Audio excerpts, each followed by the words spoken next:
Memandang air mengalir, hati bertanya, di manakah muaranya? Begitu juga dengan anak didik kita. Sudahkah kita memberikan yang terbaik untuk mereka menuju muara pembelajarannya? Mari tanyakan pada hati kita.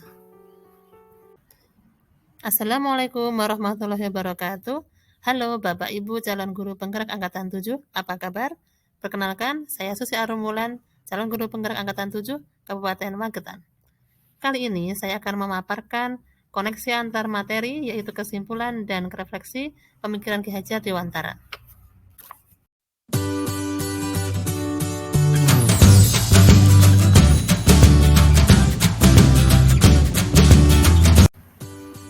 Baiklah, yang pertama, saya akan mengemukakan kesimpulan filosofi pendidikan Ki Hajar Dewantara.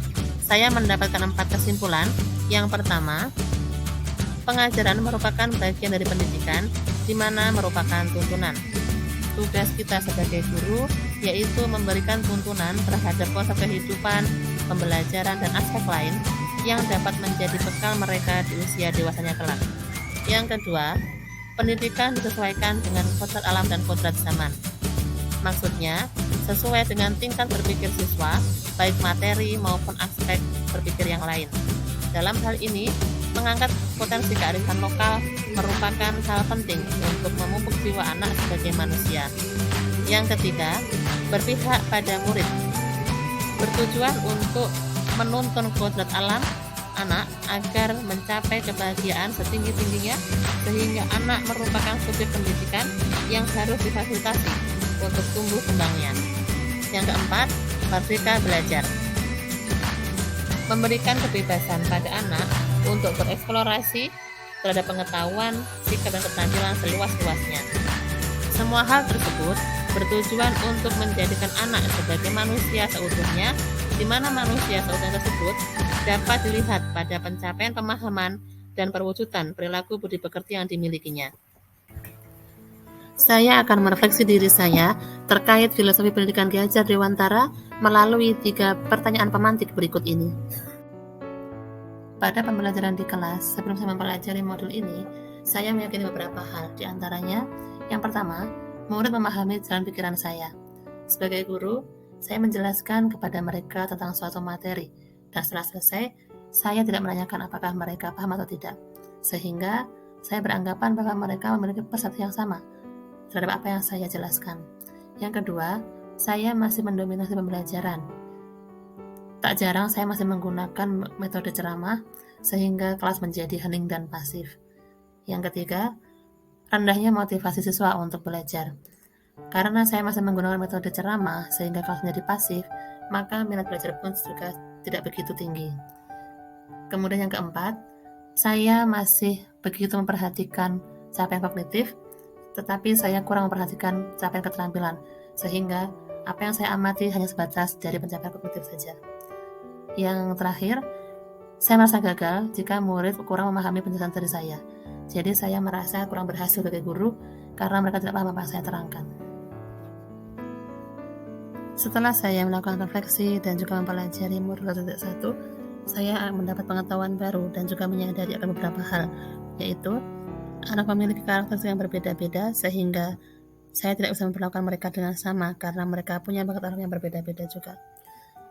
Komunikasi 2 arah sangat diperlukan untuk membangun chemistry dan mengetahui kebutuhan belajar murid serta apa yang mereka rasakan. Ini sangat penting saya rasakan untuk dikembangkan karena berguna untuk mengetahui apa kebutuhan belajar murid saya.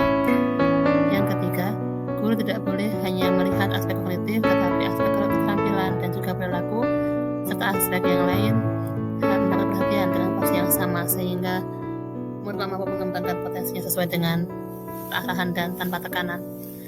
Yang keempat, mewujudkan pembelajaran yang menyenangkan dengan media dan metode yang menarik. Dan saatnya lah kita berubah, berbenah diri, menjadi guru yang dirindukan oleh murid kita dengan hal-hal baru, bermakna, menarik, yang kita persembahkan kepada murid kita. Untuk mewujudkan pembelajaran yang sesuai dengan filosofi pendidikan Ki Hajar Dewantara, maka hal yang dapat segera saya terapkan diantaranya adalah yang pertama, menerapkan kebiasaan budi pekerti dalam kehidupan sehari-hari dan pembelajaran. Budi pekerti merupakan dasar bagi murid maupun manusia untuk melangkah dalam berperilaku, sehingga mereka mampu membedakan mana yang benar dan mana yang benar, sehingga dapat melangkah dengan benar dalam kehidupannya. Menerapkan pembelajaran yang menyenangkan, bermakna, dan mendorong murid untuk bereksplorasi. Hal ini mengacu pada pembelajaran pakem, yaitu pembelajaran yang aktif, kreatif, efektif, dan menyenangkan, sehingga murid tidak bosan dan selalu ingin belajar. Ketiga, menempatkan diri sebagai motivator, fasilitator, dan teman berbagi ilmu dengan murid. Kita harus menjalin komunikasi yang baik dua arah dengan murid, sehingga kita bisa mengetahui kebutuhan belajar mereka dan dapat membimbing mereka sesuai dengan arah dan potensi mereka. Keempat, mengangkat kearifan lokal ke dalam pembelajaran untuk mendorong kemampuan berpikir murid. Kearifan lokal yang mana berhubungan dengan sosiokultural merupakan hal yang dapat diangkat dalam pembelajaran sehingga mampu menumbuhkan kemampuan berpikir murid, mampu menumbuhkan rasa empati dengan sesama, gotong royong, dan lain sebagainya. Menerapkan sistem Among di mana di dalamnya menuntun murid, karena pada dasarnya pendidikan adalah menuntun. Selanjutnya, menjadi suri tauladan yang baik untuk murid. Karena kita adalah role model untuk mereka, maka apapun yang kita lakukan pasti akan mereka amati dan tiru, sehingga kemudian memfasilitasi murid untuk mengembangkan potensinya. Hal ini dapat dilakukan dengan berbagai macam kegiatan seperti ekstra dan intrakurikuler yang dapat mengembangkan potensi masing-masing murid.